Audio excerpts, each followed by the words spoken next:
I do have a few notes with myself because I have something called grief brain, which means I forget things a lot, but that might also be older age, where I also forget things a lot. Anyway, I wanted to start out with just a huge thank you to the library and the library board for having me here tonight. And a particular thank you to Marge Poirier. She couldn't be here tonight, she's ill, but just for her for bringing my name forward to the library. So thank you to everyone from that end for tonight. And also a thank you to all of you for coming. So as hopefully you may or may not know, many of you know, I'm Leanne Davidson. And we're here, this is a book launch for my book called A Beautiful Pain. And it was a book that I wrote after my son died, November 27th, 2022. So I just wanted to sort of start out tonight just to talk about a little bit, you know, the whole concept of grief, and that grief is something that we all, like, we're not getting through this life unscathed. We're all going to feel it. We already, probably most of us have. It will happen to all of us. And because that's true, it kind of becomes a community thing in a way where we really do need to reach out to each other and understand each other and support each other. And we need to talk about it. And we're often afraid to do that. You know, we're afraid to say the wrong thing, do the wrong thing, and then we'll make things worse or we'll hurt someone's feelings. So we're afraid to talk about it. And oftentimes when we're not talking about it, it actually doesn't help. Whereas if we could talk more openly in our community and our families and our friendships about the grief that we feel, we would all feel better and do better. So at the end of the day, grief is, in many ways, it's a lifelong journey. And certainly my journey began when I lost my son, Mikael. And for many parents who have lost their children, it is a lifelong journey. It's forever till we die. And the carrying of that grief is, I sort of look at it as the how we carry it really actually matters, because we can carry it with the help of God and with the love of God to support us and help us through. We can try to carry it on our own. I don't recommend, not the best way, but we are going to carry it. So we really want to think about how we're going to do that. And a lot of that is why I wrote the book. I'm going to share a little bit about that with you in a minute. And I'm not going to talk long because nobody wants to hear someone go on and on and on, least of all me. Anyway, definitely God has carried me every step of the way in my journey since the moment I knew that my son was lost. And he continues to do that. And it's a prayer that I really have every single day, that I ask him to carry me, and he says, yes, I will, and he does. So this book, A Beautiful Pain, it's a book I wrote, it's of reflections on my journey of grief, and most of this book was written, it was written within the first year. So I just wanted to share with you just a few of the reasons that I wrote it. And then after, honestly, I thought if you have any questions, if you want to ask me anything, feel free. And then when we're done, you know, we can mingle around and you can come up and ask me questions. But anyway, one of the reasons that I wrote this book is that I really wanted other people who were going through heart-aching grief to know that they were not alone, that there are other people out there who are also going through it and who really understand how they feel. And not only that, but there are often people out there you're supporting someone who's grieving and you're not sure how to go about that. And you're not sure you totally understand what they're going through. And I'd hope that this book would help people understand that journey better. So I'm going to read just one excerpt this is from April 13th, page 56. This is from April 13th, 2023. And it's titled Unexpected Moments. I might cry when I read this, and that's okay. No, I'm not worried about it. The other day, I went through all of Michael's things and sorted them. It was both painful and cathartic at the same time. Some of his clothing was stained and ripped because he'd worn them to work. He worked for his cousin's construction company. So I put them in a separate box to deal with later, and I put the box outside by the garage. Yesterday, as I was pulling my vehicle around in the driveway to head to work, that box was still sitting there, directly in my line of sight. And just like that, I couldn't breathe. This box, so forlorn. What was I thinking? Why did I put it there? Why did I separate his things? How is this okay? How is he gone? And this is what's left. Why couldn't he hold on? Why? I cried all the way to work. These moments seem to come out of nowhere, and there is no other way to proceed than to go through them. I can't go around, ignore, or push them away. I have to go through. Yesterday, that meant I clawed my way along with all the rawness it entailed. On days like this, I will claw my way until I can get onto my knees to crawl. Yeah, and then I will crawl till I can stand up and walk. And the next time I find myself face down and unable to breathe, I'll do it all over again. And this is grief. So that was one of the reasons I wrote the book, to help people understand and to help others know that they're not alone. The other reason I wrote this book is because God has been such a comfort to me and carried me.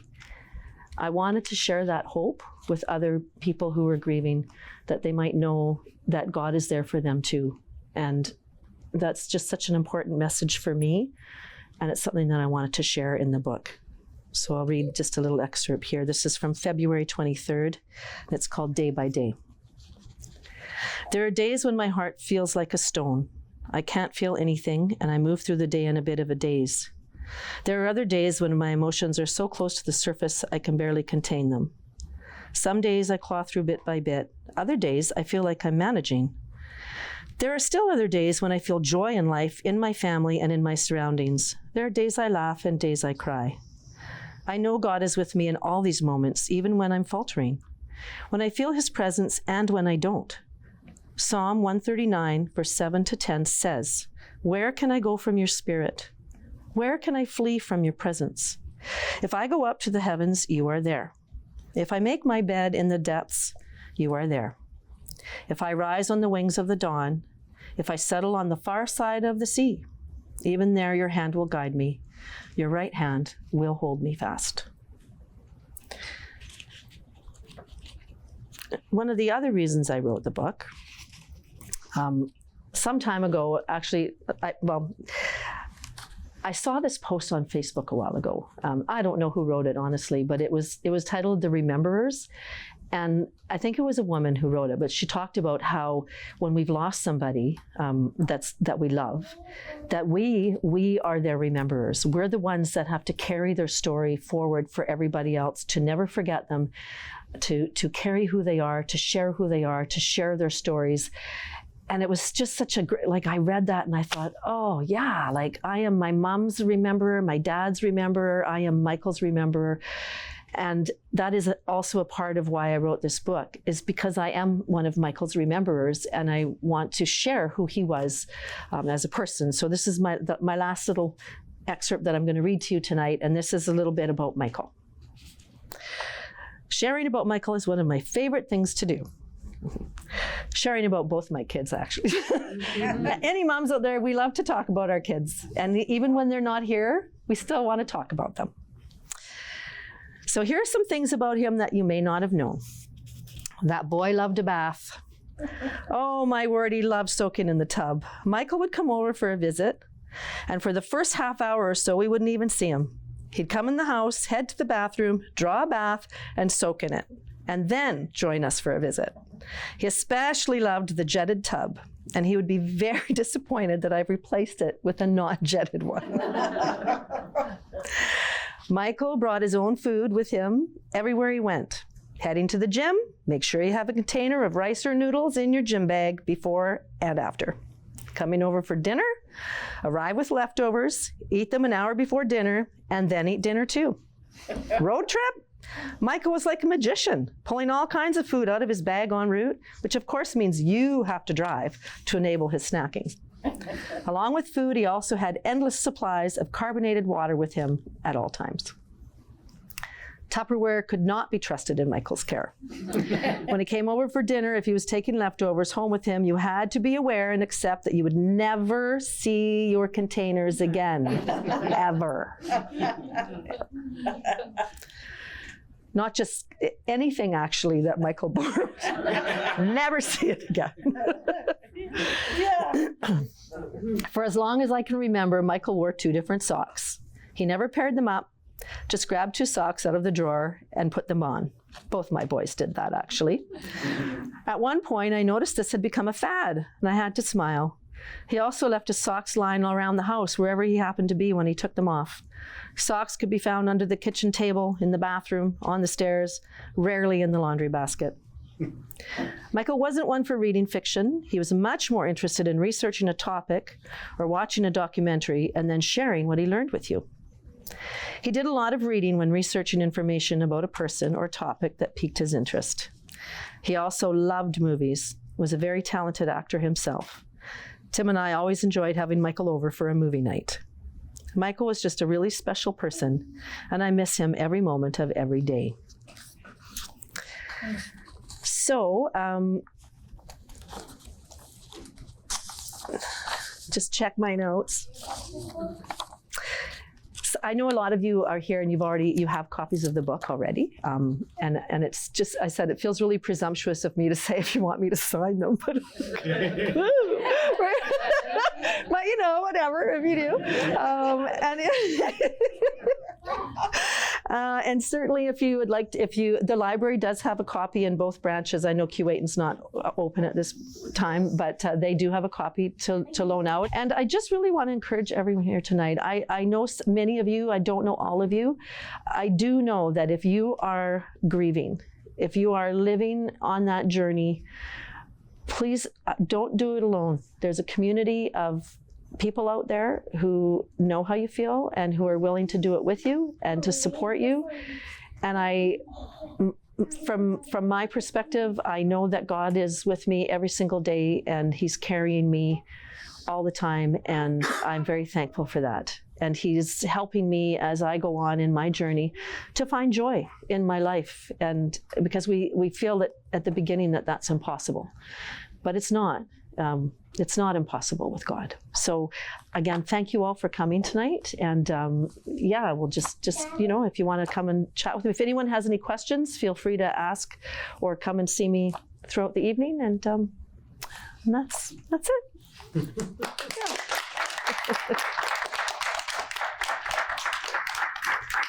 My son, Michael, was one of those people who, when he entered a room, it was like a light coming into the room. He was full of life. He loved to laugh. He had a big laugh. He was curious. He was always researching something. He was an encourager. He encouraged people all the time that they could, and one of the things, he was very involved in CrossFit. So he would encourage his teammates so they could do better, they could do well. He was funny. He could just make you bust your gut laughing. He was extremely charming, and he just had a very sensitive heart that people didn't always necessarily see, but he was actually a very sensitive soul. For me to talk to people and describe how Michael died, I have to talk a little bit more about the disease of addiction, because Michael had the disease of addiction, and it would be very easy for me to simply say he died of an overdose of fentanyl, and that is true. He died of the disease of addiction, and he spent many, many years fighting that battle and fighting that disease and working his program and being drug-free. And he had relapses along the way, and every time he fought back and detoxed and got back onto his program. And in this particular case, he had a relapse, and he was sold a lethal dose of fentanyl, and that is what killed him. Like my entire world had been ripped out from underneath me, I think. I wasn't in Kenora when I found out. I was with my mother in Thunder Bay because she had surgery, and my son Davis had to phone me. So I was in the hospital and I was by myself. My mom had dementia, so she couldn't really help me, and it just felt like it couldn't be true, that this couldn't be happening, and I couldn't think, or I didn't know what to do. I just couldn't function. When I think about how Mikael died, yes, it does feel unfair. I also am very aware that bad things happen to all of us, and it's how we move forward in our lives when they do happen. And for me, that means depending on God and my faith to keep moving forward. And I know that's what Mikael wants me to be doing. And so that's what I'm doing. The book launch felt like it went really well. I think my hope really is to have these conversations with people in the community and make people feel more comfortable to talk about grief, so that I'm not standing up in front of a group of people crying, and which could happen, but it's more, I want people to feel like it's okay to talk about it, and it's okay to find humor in our stories, and as we remember the people we love that we've lost, and to talk about them and the good things, and remember them in all the good ways. And so the more comfortable I am when I'm with a group of people, and the more open I am to talk about it, the more it helps other people feel like they can talk about it too. I was a teacher for many, many years, and that did not influence me writing the book at all.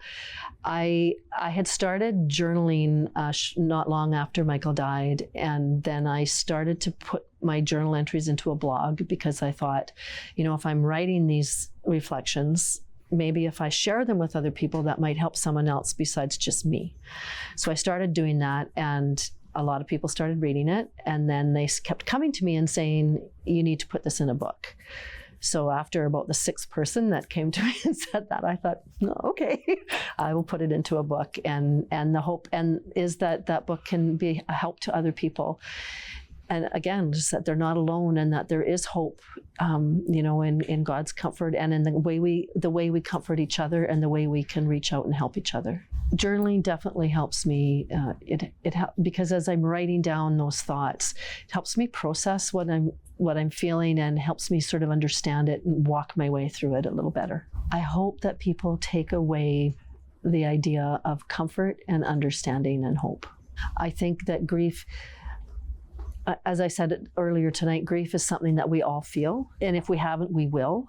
And grief is not ever something that we would compare with, my grief's more than your grief, or because it's not about that. There's a lot of commonalities in those feelings of grief when we've lost someone we really love. And so it's really nice to be able to talk about it or share in the book, so that other people can feel like they're not alone. Like there's other people out there who understand how that feels, regardless of what that grief is or who it is they've lost. Yes, I do hope that my book will start conversations.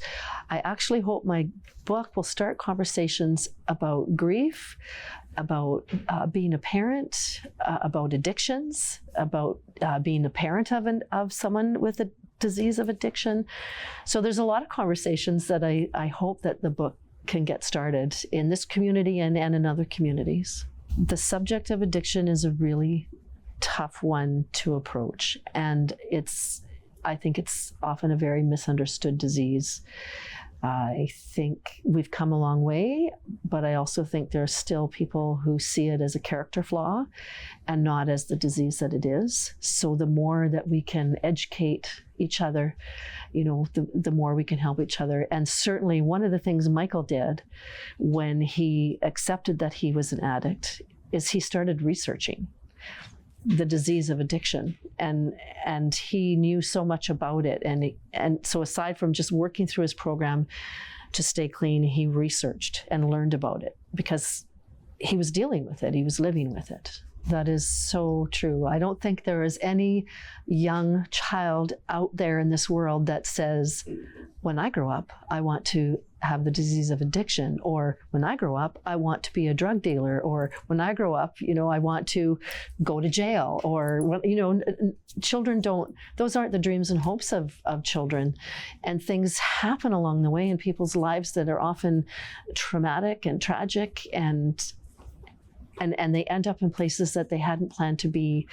And I think instead of us judging them, we need to reach out and love them. That's what I think. When you've lost a child, it's hard for me to give advice. What I can tell parents is what has helped me. So I don't have advice to give, but what has helped me 100% has been my faith in the Lord and knowing that He is with me all the time. And the other pieces that have helped me has been talking about how I feel, finding people that I'm close with and talking about it. And the network of other parents that I have had, actually just the blessing of knowing, that have also lost children, that we connect in a network of communication with each other that is really helpful. I do recommend support groups. In my mind, if you're looking for a support group when you've lost a child or when you're dealing with grief, there are two pieces to it that I think are really important. One is that you join a group that is for the loss of the death of someone that you love and not other types of grief. And the other piece of it is that it be a group that is looking at the positive and proactive ways that so we're not just sitting in a group talking about how awful it is, but we're also helping one another with strategies and ideas and positive things that we can do to help us keep stepping forward and keep moving in our lives. I think that's really important in a support group. When we're grieving, it is hard to know how to move forward. Some days we don't, and that's okay. It's okay to have days where you just sit and feel what you feel. That's okay to do. At the same time, we also want to be, we're here. We're here on this earth, and we have a life that is ours to live, and we have choices about how we're going to do that. Yes, I read once about this idea about being the rememberer for those that we've lost, and it really touched a chord in me, because I thought, wow, that is and I didn't come up with the term the rememberer, and I wish I knew who it was that wrote this little blurb that I saw on Facebook. But it just really hit me that is our job when we've lost somebody in our life and there's someone that we love and that we're close to. Our biggest job is to be that person that keeps their memory alive in other people, so that we share their stories, we share who they are, so no one forgets them. They're still very much a part of what we do and who we are. The biggest thing that I have learned is how much I need God to be in my life and to carry me every step of the way. And there's a lot of humility in that, because in our society, we're really taught to stand on our own 2 feet and to, pull ourselves up by the bootstraps and to, heal ourselves. And I think there's it's very humbling to know that I cannot do anything and I cannot carry forward in my life without God and without His help. And I think that's a place where I'm okay being, and in fact, where I want to be.